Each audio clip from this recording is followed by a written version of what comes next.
Okay, mbuterevu omulungi aliko Impact FM radio rasa mujangwaniriza wasuzote nyabonate.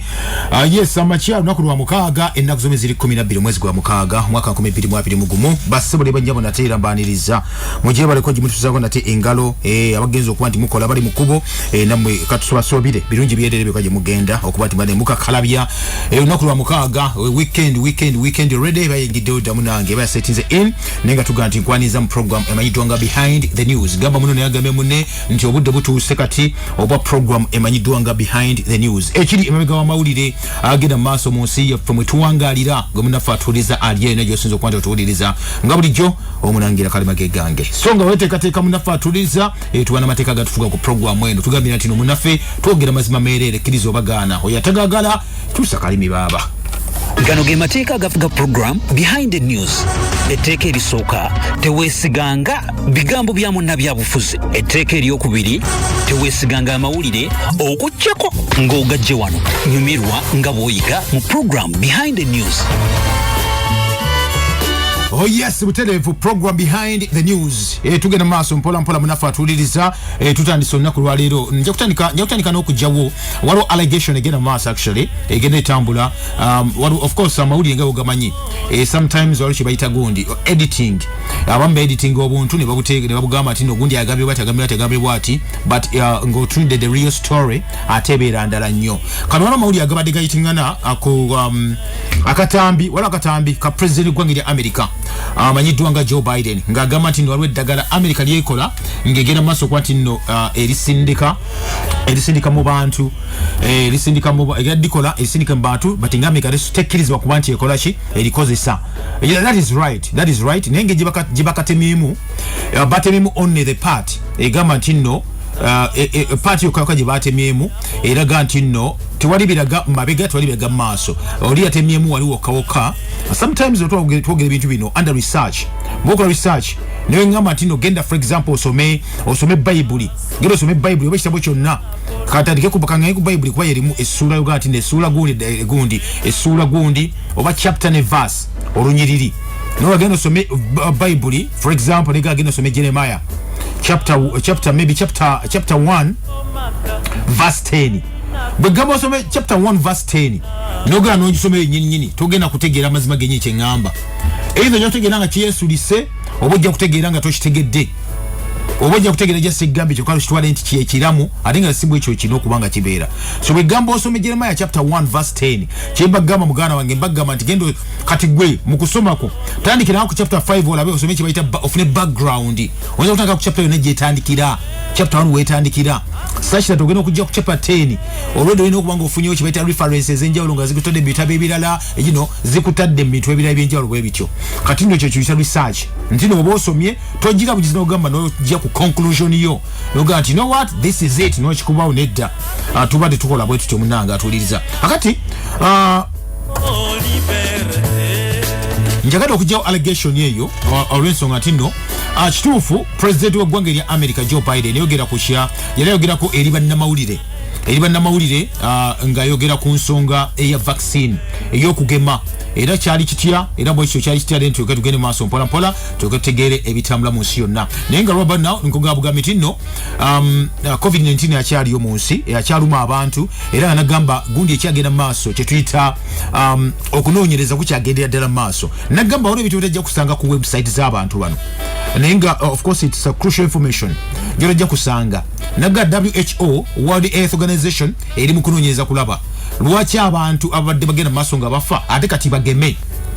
omuwendo naddala weevu zino endala lwaki bali mu kunoonyereza balabe inside information lwaki abantu abafa nowadays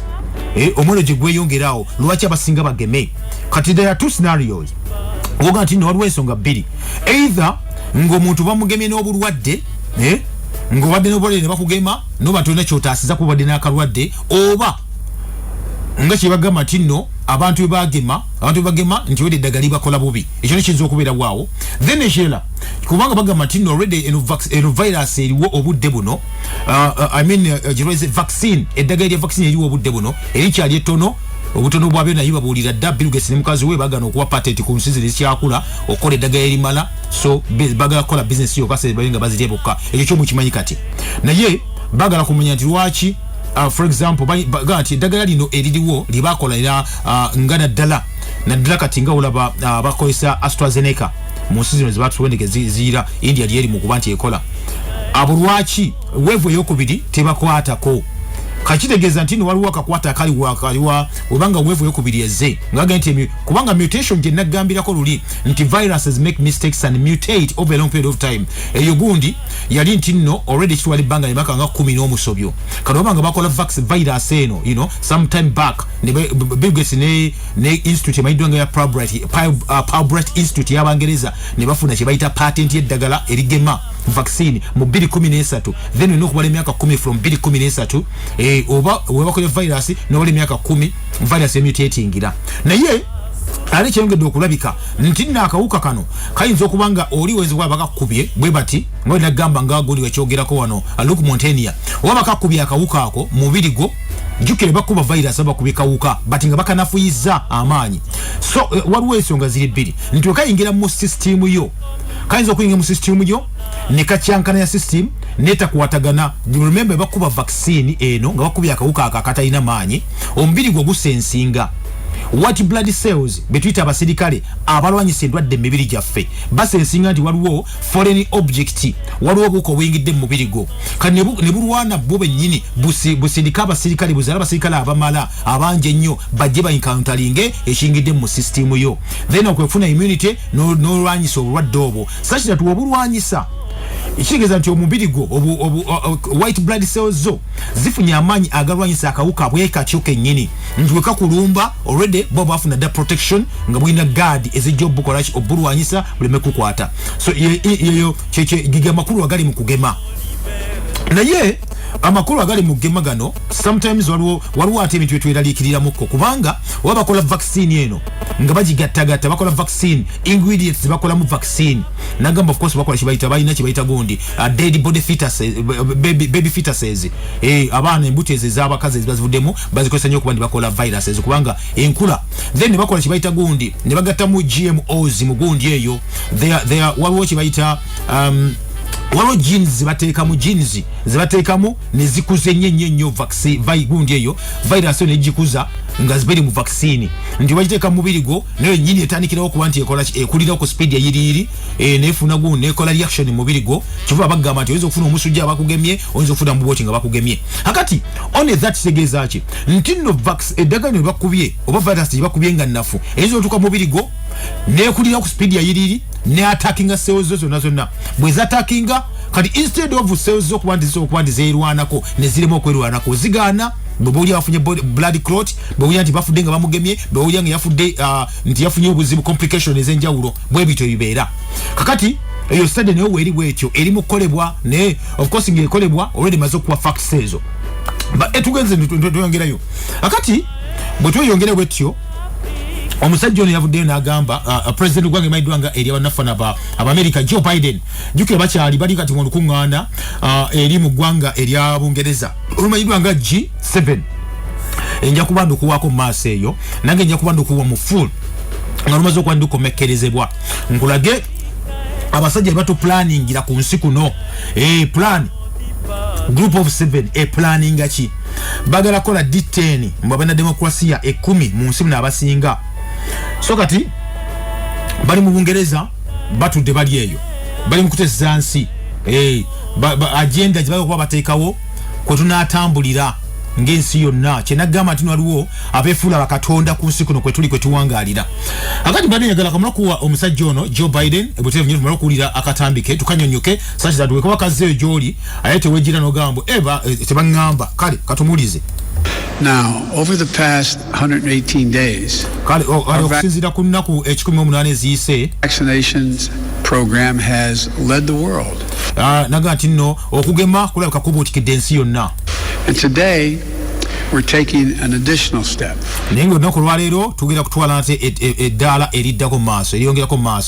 to help the world. We know America will never be fully safe until the pandemic that's raging globally is under control. America tejja kuddamu kubeera na mirembe nga eteredde nga kyetuyita pandemic ngobadde buno temuna kubanga butuulibwa ku nfeete.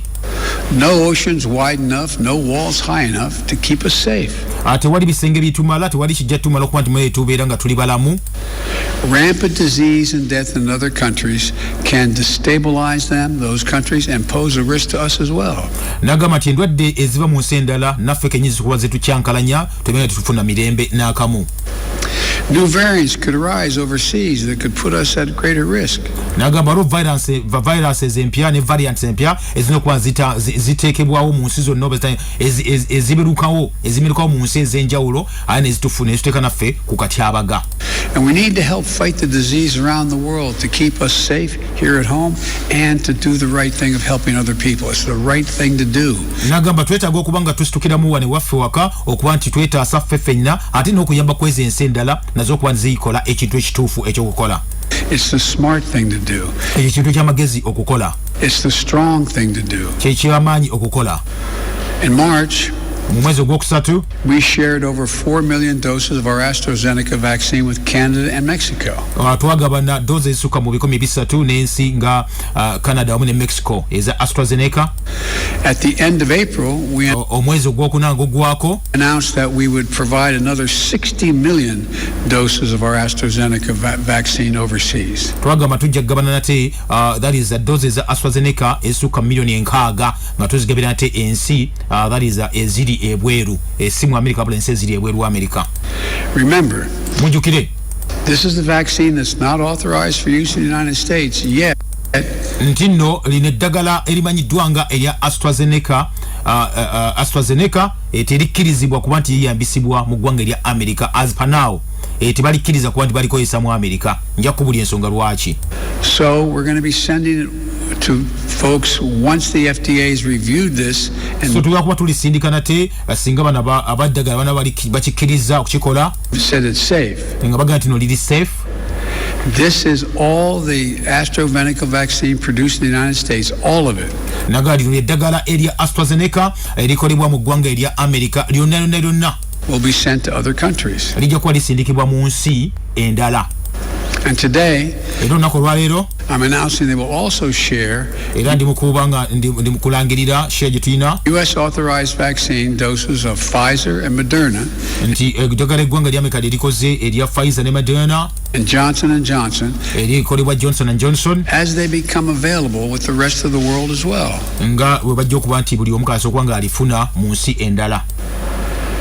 These are vaccinations and vaccines that are authorized to be put in arms of Americans.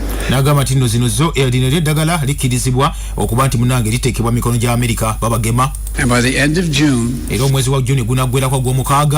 when we will have taken delivery of enough of such vaccines to protect everyone in the United States, the United States will share at least 20 million of those doses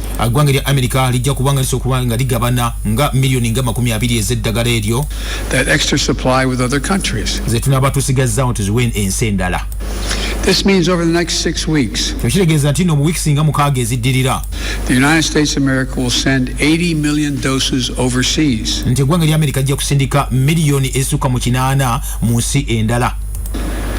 That represents 13%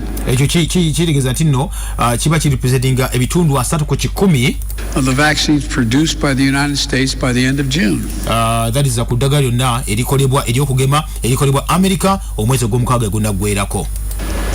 This will be more vaccines than any country has actually shared to date.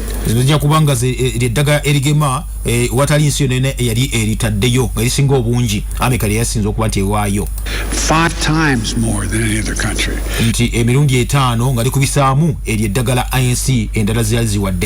More than Russia, China, which have donated 15 million doses. Russia, China, tujja kubawa 50 million doses. Okay, embeera bwetyo bweri mugana wange, that is simanyiko okuba nti nkuwa omusajja ono kyeyavuddeyo nayogera. That is omusajja ono amanyiddwa nga Joe Biden, president gwange limanyiddwa nga ery'aba America. Kye kyayogedde kati no waliko owulidde waliwo of course waliwo kyetwogera ebintu ebisinga obungi n'ogaa nti no omusajja yagambye atya, lwaki yagambye kino, but woba okizze n'okyekebejja n'okyetoloola yali tayogera mu bubi nga kino kyogera nga Chenalabye nga chitingana ku chenenga chitingana ku mitimbagano ejimu nga batemyemu ko obuntu obumu ne bujja bwe butyo ne bugamba nti okay katoli walengera ahizo gamba mukama katonda batuwagaza ki bano ebyaddala batuwagaza ki so ekimukozesa kino ekiba kyamwongeza kino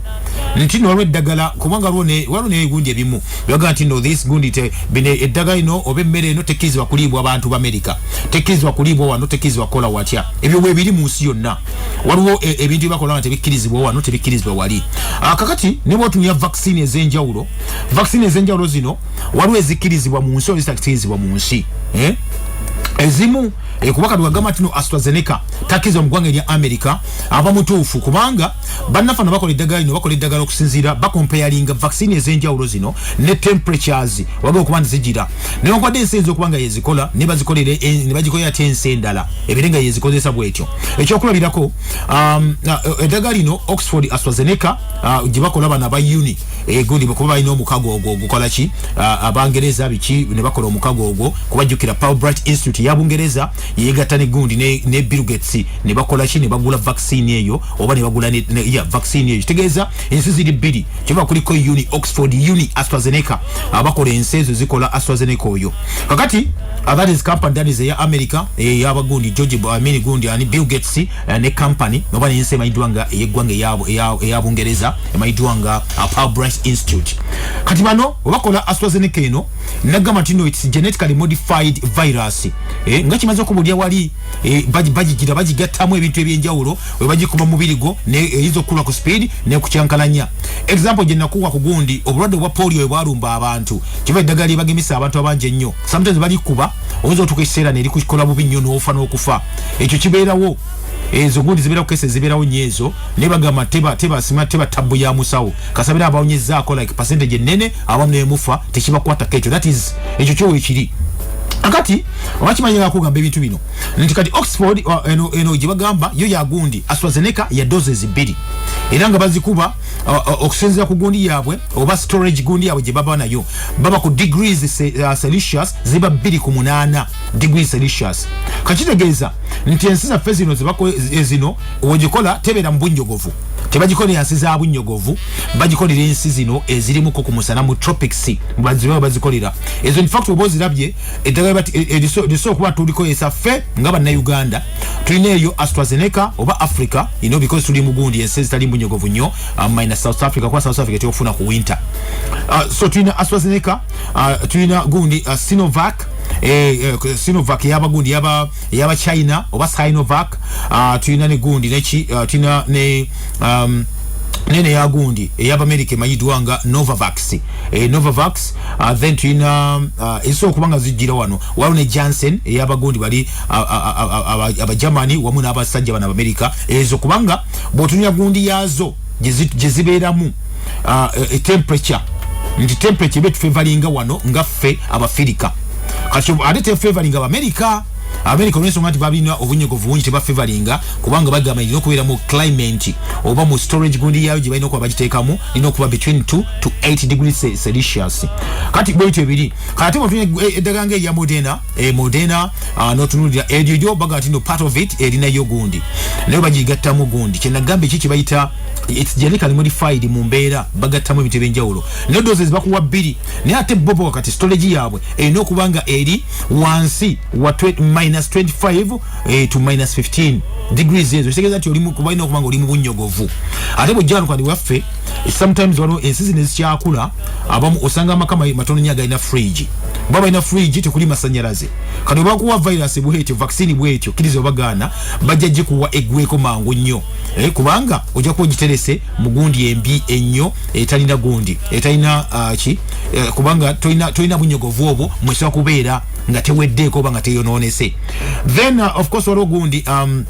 Pfizer BioNTech bano nabo abagundi ba Germany wamu n'Amerika eyo nayo bakuwa doses 2 eyo naye ate eri wansi nnyo kubanga yo eri wansi wa degrees minus 80 degrees to minus 60 degrees naye ino kubanga obunyogovu buyitirivu nnyo mu kugitereka kyetasobola kubanga tukola ki tufuna wane waffe then tulina dose endala emayiddwanga Gamaleya eno Sputnik 5 ey'Abarussia Sputnik 5 yabalasha eno yo it's a viral vector tebateeka mu tebagiteeka mu bino GMO kivula be so kibaga ati bagamba eyo yesinga okubera effective mu virus zonna mu vaccine zonna eni yabalasha Sputnik 5 kivula ati ayite bajagala na nyoba kubanga ebe eriya akatale kabani kabana bakola viruses endala so eno nayo eno good enough munengano sobolo je kuba eno je kuba mugundi ko baina gitabula ni bagikuba kuba bajiwa bajirete ya mugundi baso gireta abalasha bagikola mu mbera bbiri bagikola nga erimu kyetwita liquid form eyo bagitereka wansi w'obunyogovu bunyogovu li wansi wa degrees 18 n'ekitundu then bakola endala eri mu dry form mu ngeri y'obunga nga bagajikuba basoka ne bakubamu eddaga ne baginyenya enofu eddaga ne bakuba doze eyo then mu Uganda esooka kukubibwa kubanga ebera wakati wa degrees 2.8 eza bulijjo so kitegeeza ekisooka mu ggwanga Uganda eyo ya beeyi ekisooka kyona okuba nti omanya ate erimu effective kuba nagamba nti efficacy level okubaga yeri bitundu 9.9 ku 10 ekitegeeza nti yabalasha likolera ddala nnyo okusinga eddagala lino n'eddala erigema kali wofunye lyabalasha babaganda wange zinakuwa doses zinazo 2 ewago bali ku doses 2 ezo kati abalasha bo babeera safer kati ndio tusokuba mu Uganda wabalirese muki mu form eyo eri dry mu ngeri y'obunga then Sinovac onaso kubya mu ggwanga Uganda kyova ati bali kakasizo okuba nti liso okuba ndi bakola ki eno inactivated virus ngeza bulijjo zonna weekend virus baligesizaako mu ggwanga lya Brazil kana wide bagala kuba jukira bagamba ntino singa ono Bill Gates yanabatajje mu kwekyanga kwe ne mukazi we ne bakiriza ensi zikola eddagala WHO mu kupereza kulaba nti waliwo doses endala ezeddagala ate oba kuba for example AstraZeneca nga basobola okukuba ate eddagala eddala eritali AstraZeneca nga dose y'okubiri kibali mu kuba ni batereereza kati baperereza naye banasobola kuba ni baligezesa mu ggwanga ya Brazil lyerimanyiddwa nga Sinovac oba Coronavac okuva mu ggwanga erimanyiddwa nga eribanafu Abachina kati no yembeera bwetyo bweri muganda wange ampuliriza naye zibeera doses 2 era nolikkirizibwa okuba ndikubibwa kuki likubibwa ene waffe ne kubanga liri mugundi between 2 to 8 degrees then waliwo kibayita Novavax ya protein based nalyo likirizwa okubibwa ene waffe likolebwa America lirinayo mu degrees ezo 2.8 era dozi zibeera 2 Janssen niyo bagamba likirizwa okubira ene waffe era niliwawo makati ga degrees 2.8 kati embeera bwekyo bweri muganda wange ekyagenda okuba nti nkubuulira mu mbeera bwekyo but anyway njagala kwongerako okugulira eyo yakwongerako eggulire eryafulumiziddwa ekitongole ekivunanyizibwa ku byobulamu mu ggwanga ery'abannaffe Abangereza British government yayisizza guidance ku side effects ne information tuba tujja tugiwa abantu ab'enjawulo era badefuna amasimu gantu bakubira essimu about this vaccination naye nga ne bagamba nti nze babuya kyemmanyi nga nze oba kyembaza okuba nti noonyerezaako gavumenti ya Bungereza yayisizza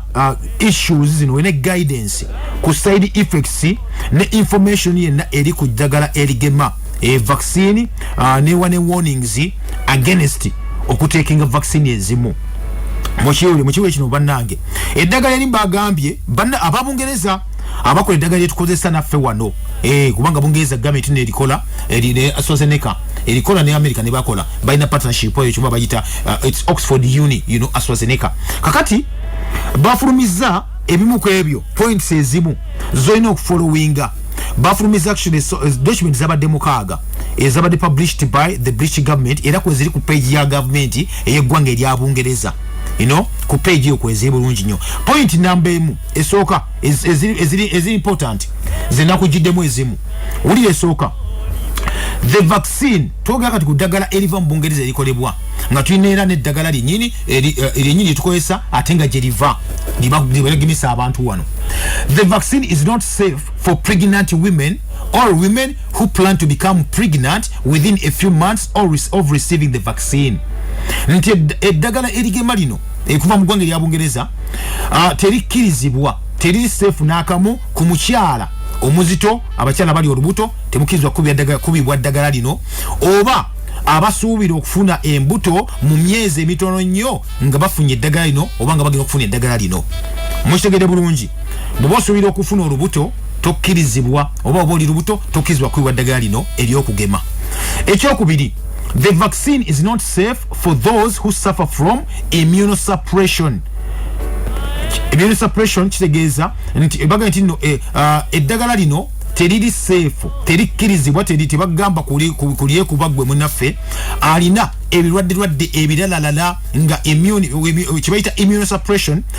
kitegeeza weak immunity due to taking drugs that lower immunity or having immune suppressing diseases such as AIDS. Nti gwe kati bobera eddagala lino tokkirizibwa kuliyekuba oba kulikuba singa olina endwadde ezikuleeta okubanga immune system yo abasirikale bayise endwadde mbirigo ekibaita okuba nti banafu nnyo ekyokulako ne bagamba weak immunity ejja nga omize eddagala erigenda okubanga woolimirira likuyisa bubi ne likkakkanya immunity yo ekyokulabirako endwadde nga AIDS abalina siriimu ekitegeeza nti abalina siriimu okusinga gavumenti ya UK eddagala gye liva bageeta okkirizibwa kuba nti okola ki olifuna ekyokusatu no test has been performed to determine any long-term side effects. Tewali kukona konna kwe banoonyereza ne batestinga ne bagamba nti eddagala lino obanga olimize for example leero nti myaka 3 oba 4 tamanyi kijja kuba nti kikolebwa tebanagikola kati bamanyi kyojja kubeera kyova waliwo allegation etambula mu myaka 2 tojja kufa because bitya eyo test banagikola nti nno nti tojja kufa olibeerawo myaka ejijja long-term effects ezo tebannakola test eyo nena eraga nti eddagala lino jukira eddagala lino balireese nga tuli mu emergency embu bwatyo bagambye mbu tebakola test emala ku ddagala lino bwoluddayo bibe nagamba nti by 2013 lyali ifulumye already ebbanga ddene nnyo okuba nti wakola that test but UK gamba just ku site yaibwe ya gavumenti bwatyo bagambye tewali test gye bakoze yonna okulaga nti nno eddagala lino terina side effects empanvu ennyo eziri medical. Ekyokutaano, it is not known if the vaccine will cause infertility. Tekikakasiddwa era tebanakirowooza nako tebanakinoonyereza nako nti vaccine eno ejja kuleeta obugumba mu bantu baleme kuddamu kuba nti bazaala. Eyo test ne bagambye tennabakolebwa kutestinga nyakuzo kemega katono nnyo ku HPV seyo Uganda wano unacho kwa sometimes luga wetogera ku Uganda baga tuyogedde osimanyo linyire mu government edda HPV eddagala eryako bibwa abaana mu ggwanga lya Tanzania. President John Pombe Magufuli mukama mumuze mirembe yavayo nagamba nga wali doctor nagaba nonyereze ku ddagala eryo eryakubibwa abaana after some time bakuba abaana eddagala mu babagema kibaita cancer wo mwaga n'abaana abaana bobuto myaka 9 paka myaka 13. Sogera bya wano njogera byeri temunkwata obubi HP vaccine eyo baji kuba abaana mu ggwanga lya Tanzania bagenda okuddamu bakebera ng'abaana abo tebajja kuddamu kuzaala obulamu bwe bwonna. Eddagala bali kuba vaccine bagikuba nti nno taasa abaana baleme kufuna kansa wo mwagwa n'abaana. Kansa wo mwagwa n'abaana ajja atya ajjanga omukazi afunye abantu yegadanze oba yagadde abantu abanje ennyo kitegeeza nti bogema omwana tomutangidde kukola ki kuwagala basajja bangi nnyo wabula bw'omugambye nakugema tojja kufuna bulwadde newegadanga ebbanga n'ebbanga. That's the essence. Kale musajja yagamba lwaki temutusomesa abaana mpisa dhano bakuba eddagala lino agenda oddinoonyerezaako ng'abaana be baakuba mu ggwanga lya Tanzania abasinga obungi ennyo abaana obobuwala tebagenda kuddamu kuba nti tebajja kufuna mbuto tebajja kuzaala nga likozinze kibaita infertility nnyini eri erigundi eri long term. Kubanga obulamu bwe bwonna kula bufuna mbuto era olwakyogera n'avaayo n'abalangira kazindala obutereevu ng'ensi ewulira era yabadde bakuba mu lunye WHO era leero tebamwagala n'akamu n'akeddagala ekyo volaba yawakanya ne covid weyavaayo n'agamba nti no test ezo bagiranga baziwa kuba yali dokita ebyaddala yali musajja yasoma yakola ki but ebimu ku ebyo bwe bityo ebyali muganda we kati no kyo kibagambye kino nti no it's not known if the vaccine will cause infertility. Tebakimanyi eddagala libakuba kati obudde buno olunaku lwaleero mu myaka eyo gijja kuba tojja kukkiriza kuddamu kuzaala. Again test teyakoleddwa but just remember kyenagamba emyaka 2013 if the vaccine was out by that time lwaki obudde buno tibaakola gundi eyo eno yetufulumya amawulire gafulumiza ku website ya Bungereza. Ekirala ekyokumeka ekyomukaaga, taking the vaccine will not prevent you from spreading the virus but it will only reduce the symptoms. Nti okugema tekigenda kujjawo tijina kujjawo tojja kubanga osobola okusaasanya obulwadde naye kijja kuyambako kukendeeza ku bubonero bwokka.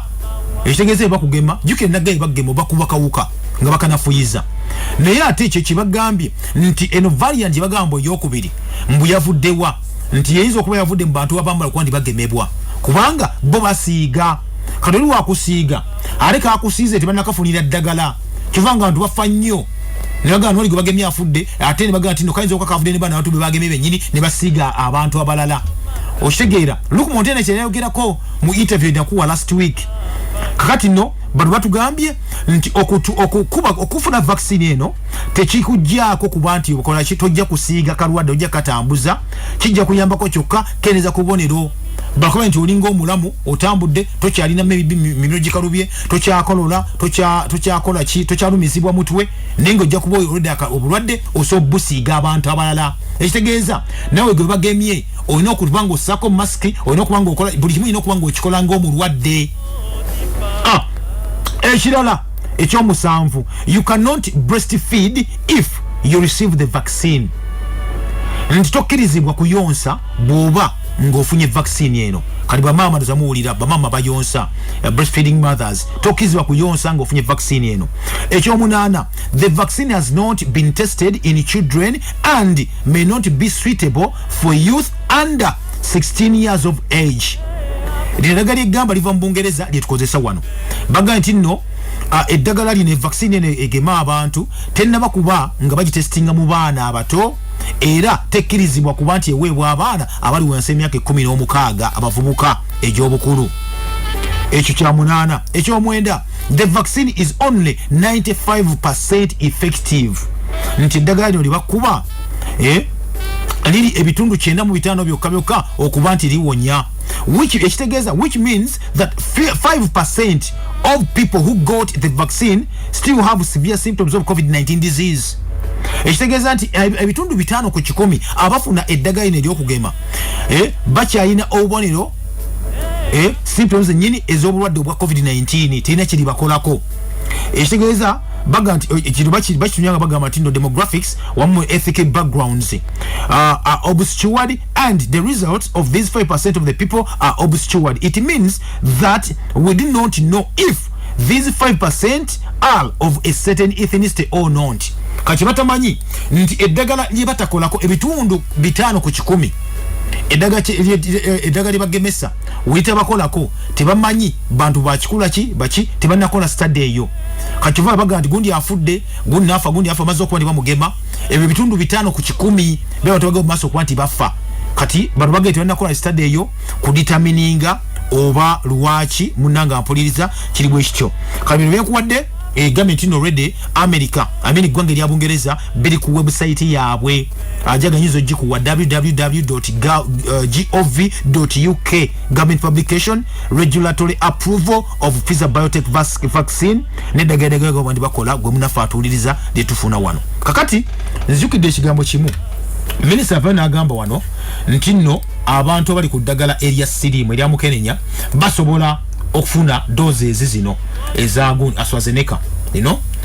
but okusinza ku mateeka atagafulumizibwa ku website eno kiraga the other way round nti ali ku ddagala lino esobola okuba likola ki likendeeza immune system tokkizibwa kubanga ofuna eddagala eryo. I think that is kirina okuba kitegereka bulungi nnyo kirina okuba kitegereka kuba tujja kufiirwa abantu nga just twetegese bulungi kulaba bigenda mu maaso mu nsi yaffe. So that is it. Kama kumulamu konko tugende maaso oli Impact FM Bidwasa Mayinja program Behind the News. Behind the News. Chamazima obufuzi bw'enare ng'obwobote n'obwami. Behind the News. When you talk about Baganda, I have got a Muganda wife. How do I begin to hate myself? Behind the News. Leave matters of generals to generals. I am Yoweri Museveni, son of Kaguta, General of the National Resistance Army. I don't need any polishing. I have been honored by the highest order of the conqueror of the British imperialism in Uganda. Program Behind the News tekuleka kyekimu tutereza ebyasoba ne tukulaga ebikusike.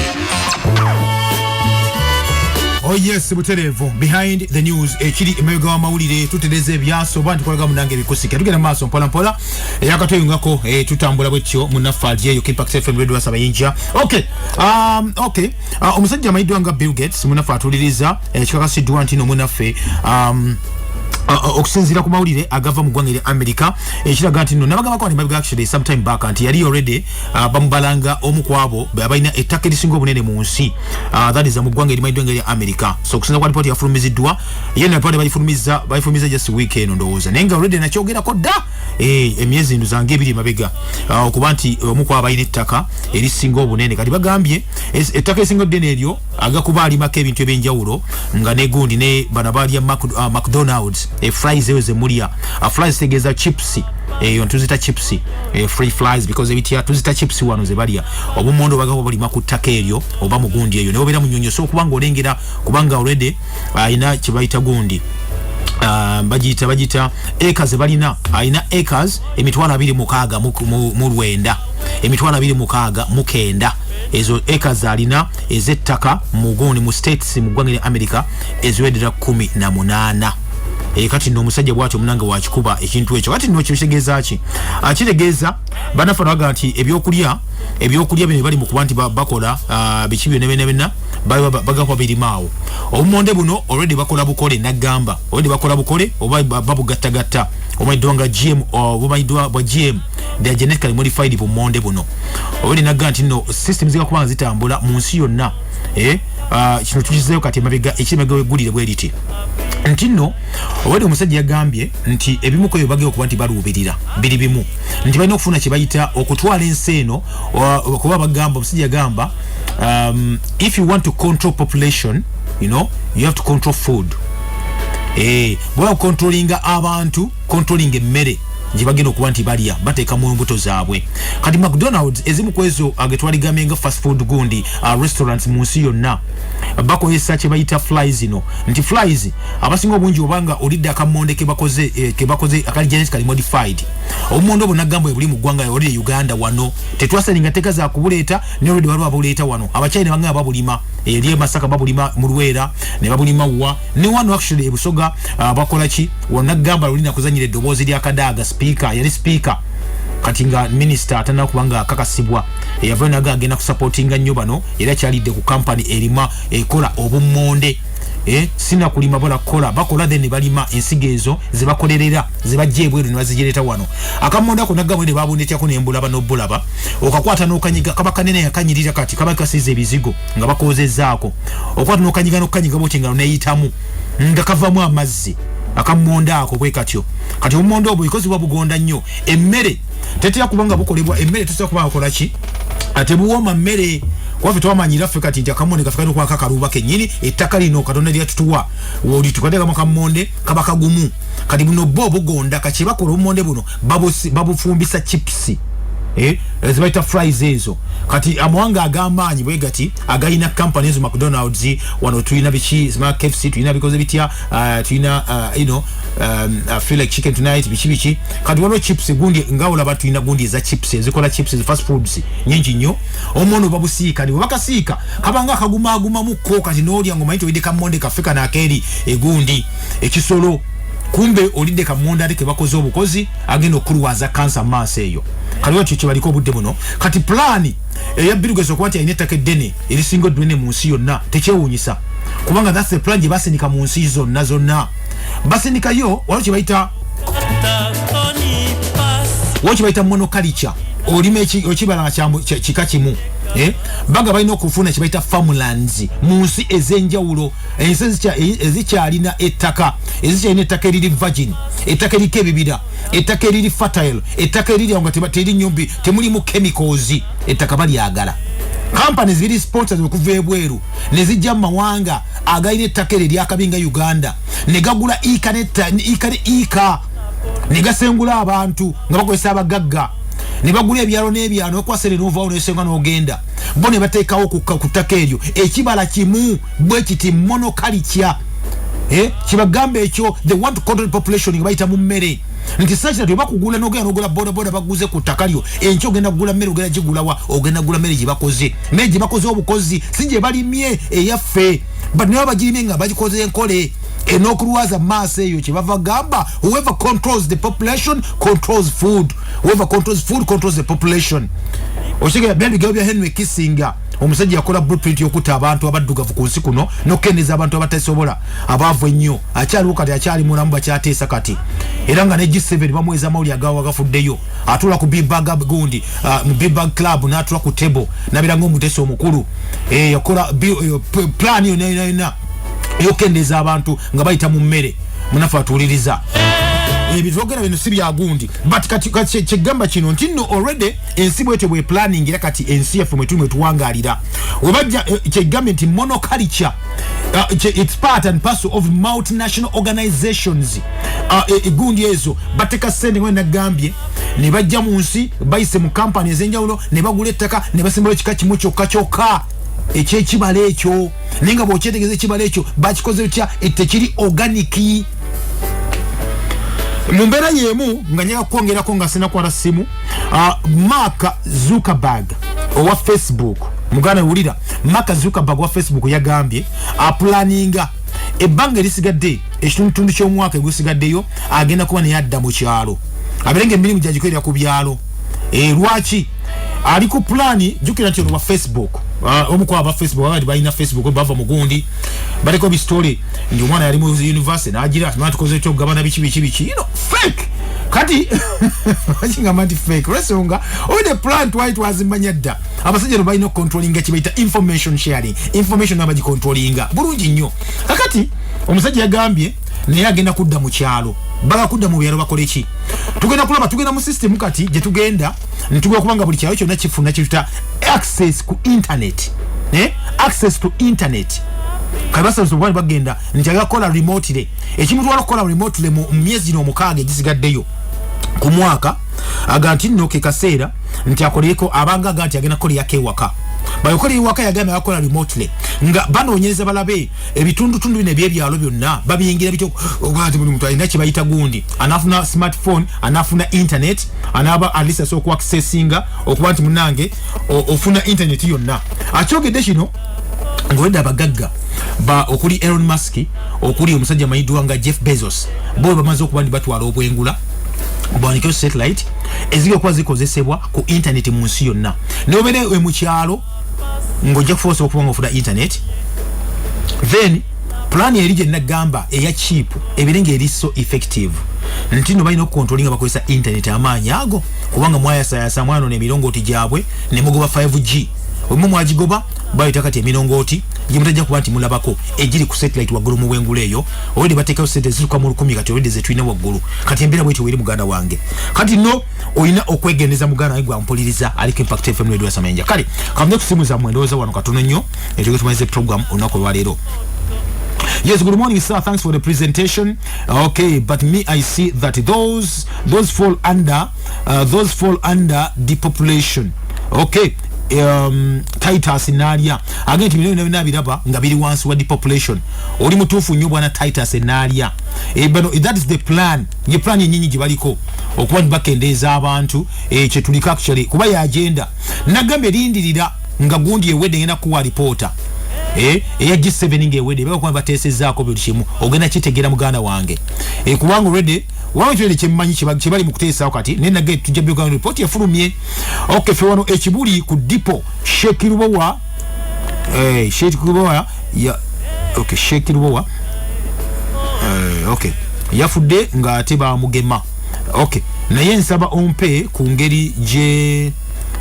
okay nsaba ompe ku ngeri jemba mfunamu obujulizi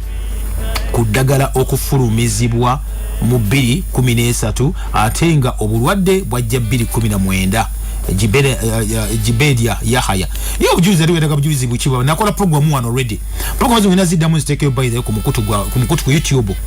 ku Facebook oyisogera nononya wali ku gundi omulangira kalema ejja kuwanga ku linki wono zisanga zetukola wano kati ku program wano twaziza tulinga ejo zikola mu kone zigenda yo mpola zibajjo ne bazijjayo ezinasigalo zijja kusigalayo so bwana Jibedia osogene no okola kirwango osobola zifuna that is ku mukutu gwa fegule gwa our story okay but chitwogerako of course nakusomera gu nakuwa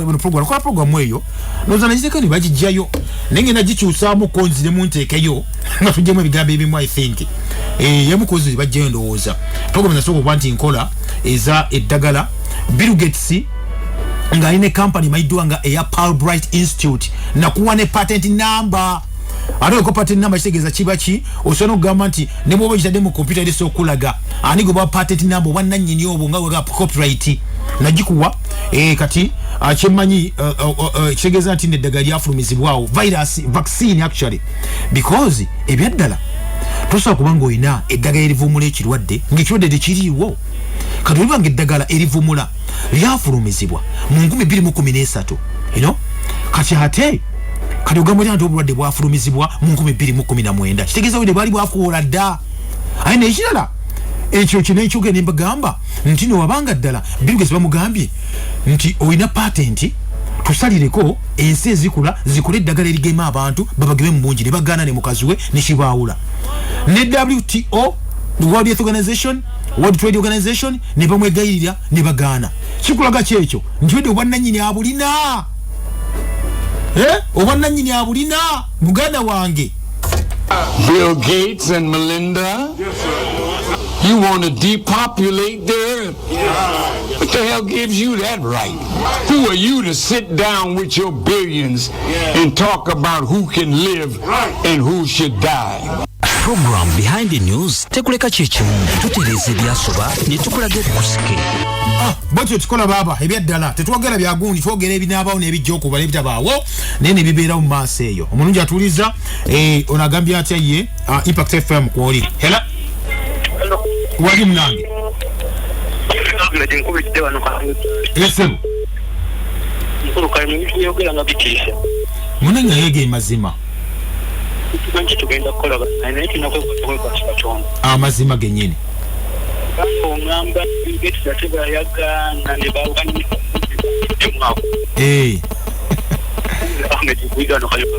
kali we bali nyo bwana Ahmed. Okay, I think ne big so na jiteka yo program eyo bagita abatembawukanye nakola najua omuntu baga abatembawukanye kweli ku YouTube boso ginonya bagita abatembawukanye big eyo ne onagambe tino thanks for the show. Why is it that after the vaccination one continues to observe all the SOPs and you can still get COVID-19? Chewunyisa Daggala Sembale, of course chewunyisiza ddala kibagani waba kugemye olina okubanga okola ki kyekigambi kiri gunje nkusomeda reporter eyafulumiziddwa abannafana abangereza ku website yaabwe. Okay, onagambye atya good morning again morning, thanks for the program. Can you repeat that website please? Chris Salama abadde gamba ndoza website eyabungereza eri www.gov oba giringa government in short eyabungereza government ya Bungereza www.gov.uk so stroke on the government publication jazaba government stroke publication regulatory approval of Pfizer-BioNTech vaccine for COVID-19 documents ziri mukaga ejo kubantu olonda muzo yagala naloze mwene yaffe because ye tukolesani waffe nange lye nalonze but nga nyingi nnyo ezo nabasado guidelines ezo. I think the Ministry of Health nayo no kubanga zino guidelines zifuna buterevu kubanga bungeze bamuko abantu weddagali kozesa munanga ampuliriza. Okay, ndoza bwana Chris nkuzeemu bulungi akusaidia eyo kali Impact FM hela wanji.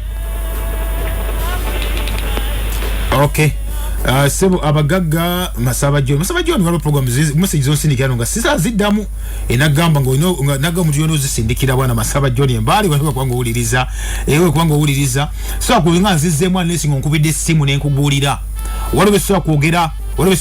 bwana masaba John anesi ngonkubide simu nembi kunyonyola separately so byogera kumpewo wano obango geze ku mikolo gyafeje twogerera biri ebitaliko gamba bajja kugala bikine bakugala nga oddamu n'okola kino kikuba ebintu ebityo naye wano so kubanga ambe kuddamu ebimu ku ebyo mugana wange. Good morning omulangira, why does your colleague okay bwana mafumu Douglas Setuba Isaac Ekisugu kyoyogedde kino munaye of course nga wekimanyi nti negundi abantu abasinga obungi temusa kukwatagana nti information je tukola bisajja tukola ebisere bisinga obungi sije bakola abasinga obungi so waliwo bwofuna information bwetyo abantu abamu bitwogera nga bamba bigamba nti cheka si kituufu ekyo fe tukuwa bwino naye mugamba akuwe bwino but